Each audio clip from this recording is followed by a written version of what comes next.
Citroen C3 வாகனம் tea போர்டில் available இருக்கான்னு சொல்லிட்டு ஷோரூமில் என்கொயரி பண்ணியிருந்தோம். ஷோரூமில் வந்து அவங்க சொல்லியிருந்த இன்ஃபர்மேஷன் இது டீ போர்டில் இப்போ கொடுக்குறதில்ல, ஓன் போர்டுக்கு மட்டும் தான் கொடுத்துட்ருக்கோம் அப்படின்னு சொல்லியிருந்தாங்க.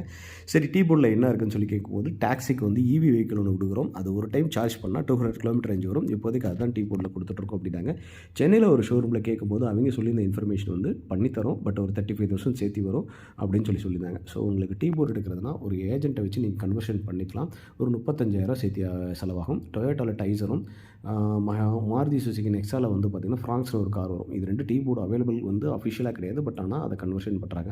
ஆஃப்டர் தட் நீங்கள் கன்வர்ஷன் பண்ண முன்னாடி கண்டிப்பாக வந்து இன்சூரன்ஸில் நீங்கள் ஒரு சில சேஞ்சஸ் பண்ணுற மாதிரி இருக்கும். அதை பண்ணிட்டீங்களா இதை டீ போர்டில் ஓட்டலாம். பட் அதனால் நீங்கள் வந்து உங்களோட வெளியே வச்சு தான் இதை பண்ணுற மாதிரி இருக்கும். ஸோ இந்த வண்டியோட ஆன் ரோட் காஸ்ட் வந்து பெட்ரோல் வந்து பார்த்திங்கன்னா கிட்டத்தட்ட 5,60,000 வருது. ஒரு 40,000 கொடுத்திங்கன்னா மியூசிக் சிஸ்டம், அதுக்கப்புறம் டாப் அண்ட் மாடலுக்குள்ள அந்த நிக்கல் குரோம்ஸ் எல்லாமே அவங்களே போட்டு கொடுத்துறாங்க. 6 லட்ச ரூபா வந்து பார்த்திங்கன்னா ஆன் ரோடுக்கு உங்களுக்கு வந்து வந்துடும்.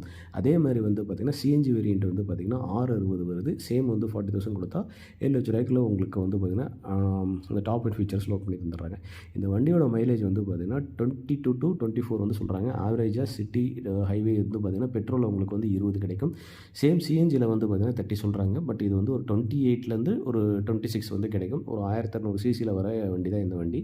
ஸோ இந்த வண்டி வந்து பார்த்திங்கன்னா வேகனார் கம்பேரிட்டிவ் பண்ணி பார்க்கும்போது வந்து பார்த்திங்கன்னா கொஞ்சம் வீல் பேஸு வண்டியே கொஞ்சம் லைட்டாக கொஞ்சம் பெருசாக இருக்கிற மாதிரி இருக்கும். வண்டி வந்து பார்த்திங்கன்னா சேஃப்டி ரேட்டிங்ஸும் ஓரளவுக்கு நல்லாவே இருந்துச்சுன்னு சொல்லலாம்.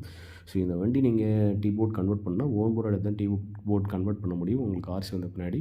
ஸோ இதுதான் இந்த வண்டி பற்றின அப்டேட் வந்து பார்த்திங்கன்னா. ஸோ சென்னையில் வந்து பார்த்திங்கன்னா ஷோரூம் சைடில் சப்போர்ட் பண்ணுறாங்க. அதர்ஸ் ஏரியாஸில் வந்து ஷோரூம் சைடில் இந்த டீ போர்டை கன்வெர்ட் பண்ணுறதுக்கு சப்போர்ட் பண்ணுறதில்ல. ஸோ இந்த இன்ஃபர்மேஷன் மட்டும் நீங்கள் பார்த்துங்க. Thank you friends.